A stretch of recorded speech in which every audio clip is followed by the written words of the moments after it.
Welcome to the Aaron Harber Show, Colorado Business News. Today we are continuing our series of discussions with members of the Colorado General Assembly. Joining me today from the State Senate is veteran of this program, Raleigh Heath. Raleigh, great to see you. Great to be here, Aaron. Thanks for having me. All right, and in full disclosure, Raleigh and I have been teammates on softball teams as well. So, with our daughter. Yes, and don't remind Kristen about the line drive I hit that hit her in the eye. That's another. She never lets me forget that, by the way. And from the other chamber in the State House, Polly Lawrence. Polly, thank you for being here. Oh, absolutely. Thank you for the invitation. And you look so good, given that we were partying last night. So yeah, it's been less than 12 hours. We've both recovered well. And you look lovely at the governor's mansion, I should say. Thank you. I'm glad you didn't see me eating all the hors d'oeuvres. But Raleigh's used to that. Well, let's talk about the 2016 session. Raleigh, I'm going to start with you. What are you looking forward to? What do you expect? What are you not looking forward to? Well, I think the budget's going to be the big issue. We have the anomaly of Tabor and refunds at a time where we really need the money. I know we're going to get into transportation, which needs desperate funding.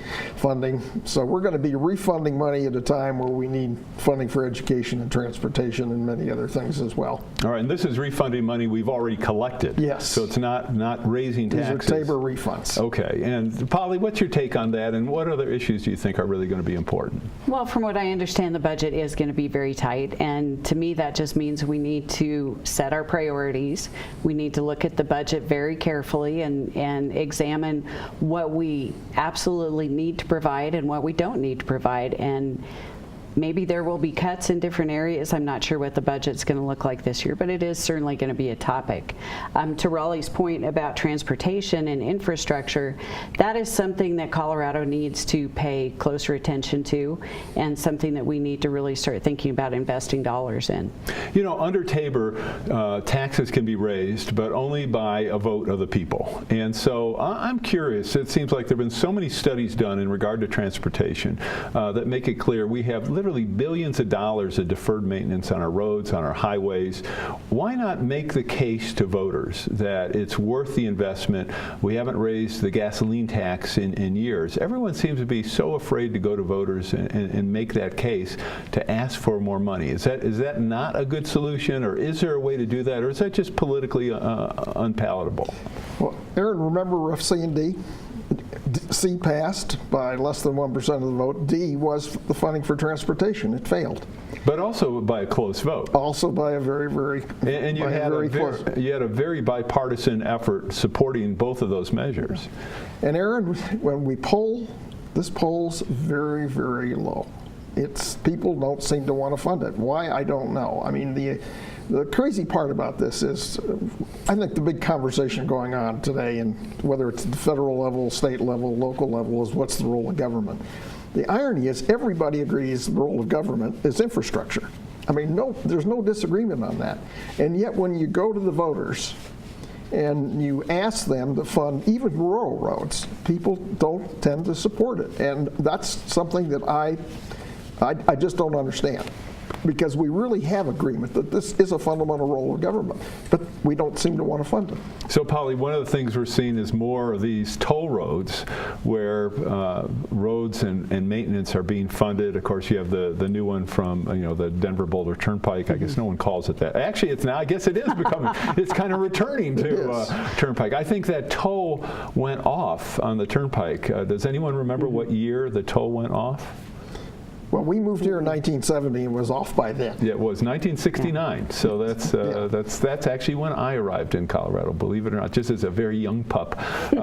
So it's now you can drive and get tolled, as it were. Does it make sense to keep moving in that direction? You have, of course, E470, the Northwest Parkway, I-25 Express Lane going north, where people are now paying, and now paying often to a private party. Is that the wave of the future? What's your solution, Polly, for our transportation issues? Oh boy, that's a big question. If you look at what was offered last year, the bond payments for the T-Rex project are going to sunset, I believe, in 2017. So there was a proposal to just roll those over into new bonding for projects all around the state. Unfortunately, CDOT didn't support that. They felt they needed that money for maintenance, which we do have a maintenance problem across the state. But because we have limited dollars coming from the federal government and coming from the gas tax, which is a declining revenue stream, we need to be much more creative about how we use those dollars, and public-private partnerships are one way to do that. And, you know, to your point about tolling on 36, they're only tolling one lane in each direction because that's the only new lane on that road. So the public still has an option.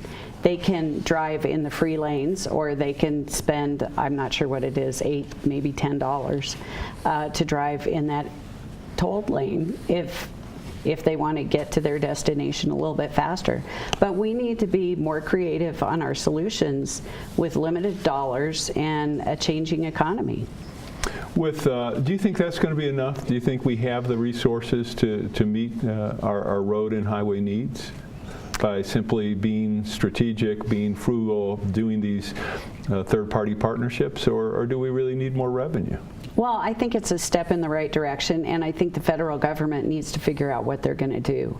They have had piecemeal plans for the last probably 5 to 10 years for infrastructure funding, and they keep just rolling it into 1 and 2 year cycles. Well, you can't plan projects because sometimes the environmental impact statement takes over 2 years to complete on a project. And a lot of these projects are multi-years, so having just a 2-year cycle on that funding really makes it difficult to plan long range for transportation and infrastructure. Raleigh, what do you think we need to do? Well, Aaron, we don't have enough money. I mean, that's clear. I chaired the Senate Transportation Committee for 1 year, so I had little exposure during that time. I mean, pick a number, but I think CDOT will say we've got $2 billion worth of just maintenance out there. Forget building anything new, and you know, we don't have the money to do it. I mean, we're piecemealing it every year. And the irony is, you know, the mayors and the county commissioners across the state came together. They thought that they could go to the people and ask. I think Club 20 has just come out and said they want to increase taxes, the gasoline tax. I'd be all for it. I mean, because we've got to figure something out, but we don't have enough money, particularly with the numbers of people now that we have in the state, the amount of cars on the roads. I mean, I drive a hybrid. I get twice as much miles per gallon as I did in my last car. Am I doing less damage to the roads? Obviously not. So, I mean, there alone, I think the common sense would say we need more money to do this. All right. Well, for some reason, I don't see a gas tax proposal on the ballot for 2016. You know, unfortunately, the people of Colorado just don't have an appetite for that. They look at the price of gasoline and they think they're paying plenty. So, you know, if that's the voice of the people, then we need to figure out how we're going to fund this. All right. Well, we're going to take a break. We'll be right back with Polly and Raleigh. For information on how to help promote civil and mutually respectful discourse and support expansion of the distribution of our programs, please email info@harbertv.com. Hi, I'm Aaron Harber, host of The Aaron Harber Show. For information about the program, who our upcoming guests and topics are, and ways you can participate, please go to our website. That's harbertv.com. And most of all, thanks for watching. I'm Mary Robinson, former President of Ireland. Hi, I'm Jim Cameron, Director of Avatar. I'm Christina Johnson, former Undersecretary of Energy. Hi, I'm Oliver Stone. Hi, I'm Mike Peters. I'm the creator of Mother Goose and Grimm. Watch The Aaron Harber Show. I would encourage you to watch the Aaron Harber Show. It's good fun. Watch the Aaron Harber Show because he's a really cool guy. Please watch the Aaron Harber Show, on which I do appear. I want you to watch the Aaron Harber Show. Grimmy watches it every day. I'm Aaron Harber, host of The Aaron Harber Show. You can follow the show on Twitter and find us on Facebook to get all the latest updates, see behind-the-scenes photos, and make comments and ask me questions. You can see episodes before their TV broadcast, so like the show today. Your opinions, ideas, suggestions, and criticisms related to guests, topics, questions, or the host are welcome. Please send an email to producer@harbertv.com.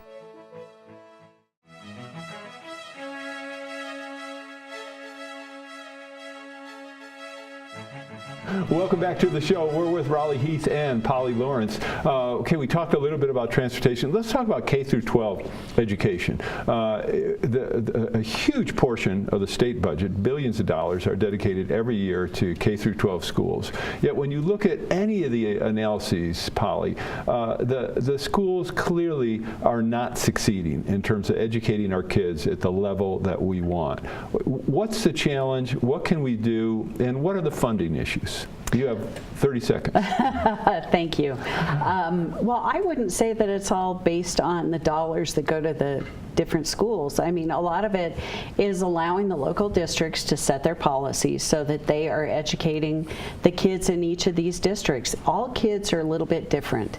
And if we would allow parents to have more of an opportunity to select the school that fits their child, I think we'd see an increase in test scores and improvements across the board around the state. So how could we achieve that? You know, if we had opportunity scholarships, if we had a more robust voucher program, or, you know, a tax credit system for parents so that they could choose a school that best fits their child, they know what their kids need much better than a legislature does. You know, when we try to pass things to improve the education system, we're coming at it from a 30,000-foot level. Parents are right there. The local schools are right there. So the closer we can get those decisions to those families, I think the better the results are going to be.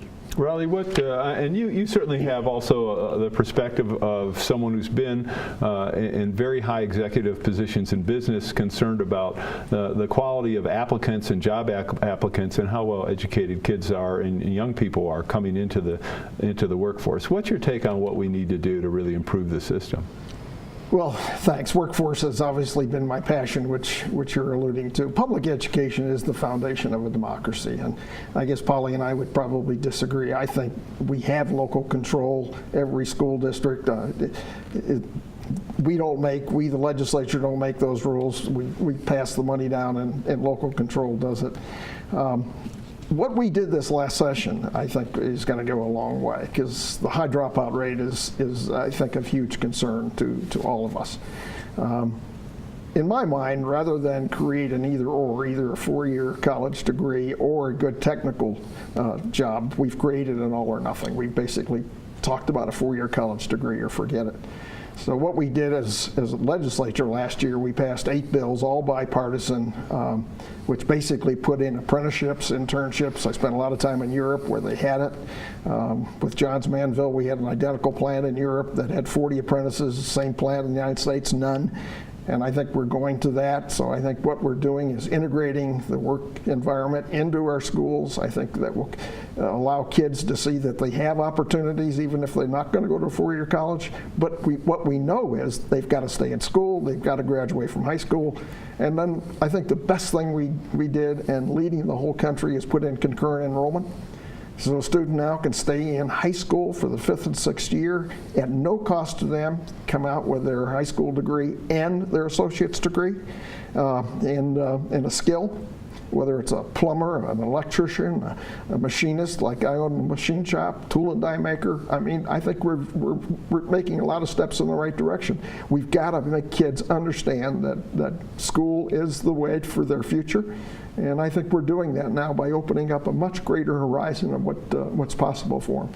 What do we do about the reality, though, that we've got kids? If you look at some of the test scores, where I think it's 3rd graders are only something like 37% of 3rd graders are reading at grade level proficiency. We're graduating kids from high school who clearly have not hit those proficiency numbers. What do we do about those challenges? Because it seems to me that the numbers are so stark in terms of our failing our kids that we really need to step back and look at what we're doing, and fine-tuning is not the answer. That's just my intuitive sense. Polly? Being able to read proficiently by 3rd grade is certainly an important benchmark for our kids. And I think the legislation that was passed, was it in 2010? READ Act? Yeah, the READ Act was a step in the right direction. But we also have too much testing going on, and last year there were some bills to, streamline some of the testing so that the teachers are actually spending more time with these kids. But a lot of this comes down to, do we have volunteers in the classroom? I think there are a lot of parents out there who spend a lot of time with their kids, helping them with their reading. But this is an opportunity where grandparents could come into the classroom, community volunteers could come in to offer, just that little bit of assistance for those kids who are struggling with reading. Because to Raleigh's point, even for those folks who choose a technical degree, go on to be electricians or plumbers or carpenters, they need to have those skills to read plans, and we need to make sure that that initial benchmark is there. Final word, Raleigh, on this. Well, let's go back to the third grade issue. And what we know is that if a child can't read by third grade, up to then you learn to read, and then after third grade you read to learn. And so preschool and full-day kindergarten is what's critical, and we just don't have that in so many of our schools. And to me, that's where the emphasis needs to be in terms of funding, is to fund preschool, to fund full-day kindergarten, so we can help those kids get ready to read by third grade, because it's wonderful. I had a parents that read to me every night, and you'd hope every child, but the truth of the matter is that doesn't happen in a lot of families today. So it falls back on the schools, and we need preschool and early childhood education. Is there a way, you talked about parents, is there a way, one of the things I had talked about years ago was some type of incentive for parents or program, or just, and I don't mean necessarily a taxpayer funded program, but just some type of organized effort to say to parents, and maybe to companies, to let parents do this, say, we want every parent to spend one day a month in one of their kids' schools if you have more than one child. And if you look at the sheer number of person hours that would contribute to the system, of course you need to spend time organizing that, it strikes me as you could have an extraordinary impact on raising the resources without raising taxes dedicated to schools. And it would also get, I think, while there are a lot of parents, as you said, Polly, involved in their schools, there are also a lot of parents, I think, who are not involved in their schools, and who, I'm just going to be blunt, I think see schools as a glorified babysitting service. So how could we make it the norm in Colorado for parents to volunteer and help in schools? And I know we only have a minute left in this segment, but give me one idea or one thought. Polly, I'm going to toss it to you first. I don't know how you make parents volunteer. Sometimes they can't do it because of their work schedules, because of other scheduling problems that they may have.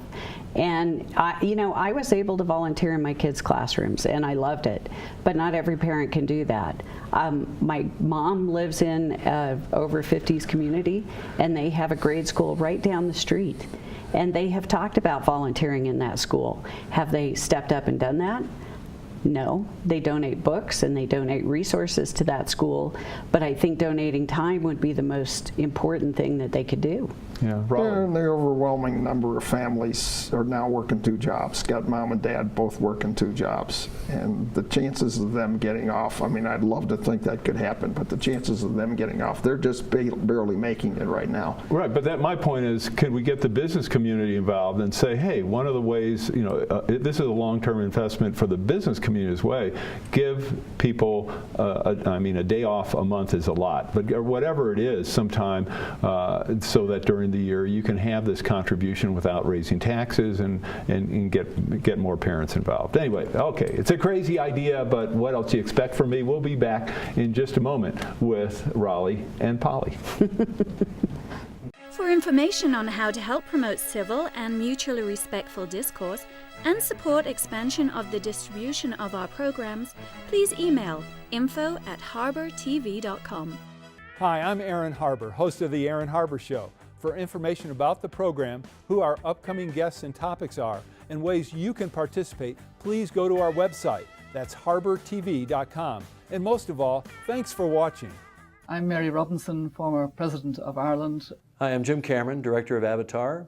I'm Christina Johnson, former Undersecretary of Energy. Hi, I'm Oliver Stone. Hi, I'm Mike Peters. I'm the creator of Mother Goose and Grimm. Watch The Aaron Harber Show. I would encourage you to watch the Aaron Harber Show. It's good fun. Watch the Aaron Harber Show because he's a really cool guy. Please watch the Aaron Harber Show, on which I do appear. I want you to watch the Aaron Harber Show. Grimmy watches it every day.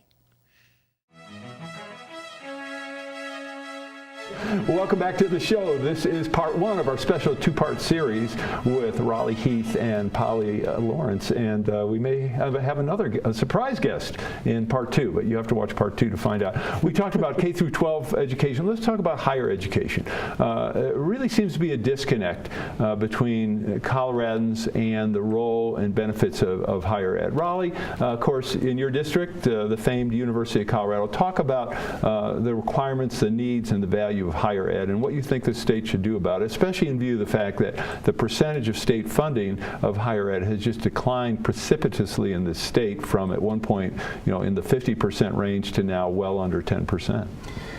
Well, first, let's talk about let's define higher education. For me, it's post-secondary, because higher education is not just a four-year degree. 25% basically, you can just pick a number, basically you're going to get that four-year degree. So we're talking about the other 75%. And what I try to talk about is post-secondary, getting kids through high school and then having a chance to go on at some post-secondary level, and hopefully that includes getting an associate's degree as well as a four-year high school. Clearly, I would have been very disappointed if our kids didn't go and get the four-year college degree, but that's not what 75% of the kids necessarily want. So I think what we need to talk about is not just the four-year colleges, which I think we do very, very well, particularly our research, but the community college system, which I think is frankly key to workforce and all the other issues. And the whole issue is cost. I mean, when you talk about the University of Colorado, yes, I think the university is now getting about 5% of their funding from the state. And some people would say, well, why even have a public state university if it's only 5%, they might as well go private. Well, I don't think that's what we want. I think we want a strong higher education public system in the state. The question is, how do we make it reasonable? And that goes back to funding. In the first segment, we talked about transportation. Higher ed's got the same thing. We are funding higher education for all practical purposes last in the country on a per capita basis. So I don't think that's what we want. All right, so is there a long-term solution you'd like to see enacted that would provide stable funding for higher ed? What would you like to see done? Well, right now, higher ed is, when you look at our budget, is basically the only place we can go that we don't have to fund. There is nothing that says we have to fund it. So when a cut is needed, higher ed is our whipping boy. Higher ed. Amendment 23 protected K through 12 up to a point. There's nothing to protect higher ed. We talked about earlier on, we're going to have a budget issue. Higher ed is going to be right between the crosshairs. All right, Polly, what's your take on higher ed? Something tells you might have a different perspective. Well, I think, Raleigh is on point when it comes to the funding. Higher ed has been the low-hanging fruit, and when we've had budget issues, that's been the first place that has taken a cut. And to the workforce development, he and I are on the same page with that. There are a lot of kids out there who don't want to go to a four-year college, or they may not want to go to that four-year college right out of high school. So for us to have opportunities for them to attend technical schools where they can learn plumbing or be an electrician or a carpenter or an auto mechanic, those are all things that we all need on a daily basis. And I think the message that we have given kids for the last probably 15 to 20 years, that if you don't have a four-year college degree, you're not worth as much as that other person. I think that is a big mistake for the country and for Colorado, because again, those career paths for electricians, plumbers, carpenters, those are all people that we need on a daily basis, and we need to encourage people to pursue those careers too, if that's what they choose to do. A lot of people like to look back at the end of the day and be able to see a tangible result of their efforts for that day. So I'm very happy that the workforce development bills went through last year. I was on one of them that allows counties to create scholarships for students, adults with their GEDs, veterans, so that they can access money to get a post-secondary degree that fits their goals. And I think that's something that we need to recognize, that one size doesn't fit all, and we need to allow more opportunities. In terms of opportunities, how serious is the situation in terms of the businesses in our state and the demand they have for employees with college degrees, whether it be a 2-year degree, an associate degree, or a 4-year degree? Because one of the great attributes of Colorado is we've always had a very high percentage of our adult population having some kind of degree, and that's actually due in part to the fact that people with degrees come into the state. So other states are educating them, and we're getting that benefit.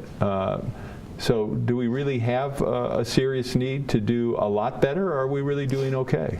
Well, the big vacuum is in what we call middle skill jobs, which are the jobs that Polly was just talking about, and I've alluded to. I owned a machine shop, so machinists, tool and die makers, welders. These are the people we don't have. The last number I saw, there were over 5,000 jobs right now in this category, middle skill jobs that we can't fill. And you know, people are mobile, but they tend to be mobile with a 4-year college degree, someone like myself who came here and was educated in Wisconsin. But the middle skill jobs, hopefully you can grow those yourself, and these are the people that, I mean, these are good paying jobs, anywhere between 40 and 75,000 as a minimum, with benefits for these, quote, middle skill jobs that we were both talking about. That's where we need to put the emphasis, and those are the people we're not educating. These are the people we've got to convince of the opportunity so they stay in school and get those associate degrees. How about in terms of technology, where, I mean, the traditional model, even at the community college level, and certainly in the 4-year level, where you have a professor in the classroom, and whether it's 10 students or 400 or 500 students in a class, is that going to be supplanted by what you can do online? And from a cost efficiency perspective, are Colorado colleges and universities moving quickly enough to adopt the use of technology to make their operations more efficient? Give me some feedback. What's your sense of that? Well, I think a lot of the colleges and community colleges especially are moving towards online classes. Even some of the high schools are offering that now for kids that, for whatever reason, they're not fitting in at school. They do better online than they do in the classroom setting. I think we're offering a lot more opportunities and more avenues for education across the state. But just like anything else, we don't know how far it's going to go. I mean, the opportunities are so vast out there. We don't know where technology is going to take us. And you know, online classes may be the ideal solution for a lot of people. All right, Raleigh, I'm going to give you the last word on this topic. Well, you can hardly turn your radio on, I'll say in this case, Aaron, without somebody advertising their online school, whether it's CSU or somebody from out of state. So there's a lot of emphasis on it. I don't think it will ever take the place of sitting in a classroom with the number of students and the dialogue you get. But it certainly offers, and even secondary or high schools or rural schools are tapping into online when they can't offer those advanced classes in high schools. So it's obviously the wave of the future. I don't think it will ever replace entirely. Okay, I want to thank my guests, Raleigh Heath and Polly Lawrence, for joining me today. This is part 1 of our 2-part series with members of the General Assembly. Make sure you watch part 2. I'm Aaron Harber. Thanks for watching.